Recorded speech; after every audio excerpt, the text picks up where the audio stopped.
So I'm going to show you how I use the herbs and the juices, okay?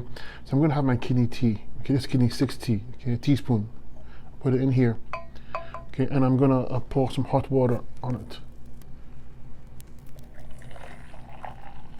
Okay, that's simple. Okay, and I'm going to let it sit for a bit, okay, and brew. But in the meantime, I have the tinctures as well, like the kidney 3.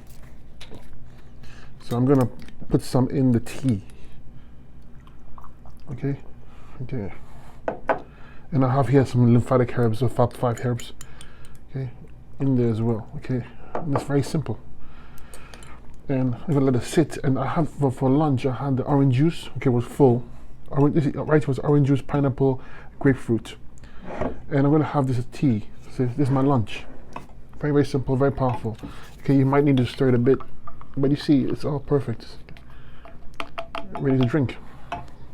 You're gonna have this tea with the tinctures 2 to 3 times a day, and you have it with a fruit diet. You could eat the fruits or you could juice it. Very simple.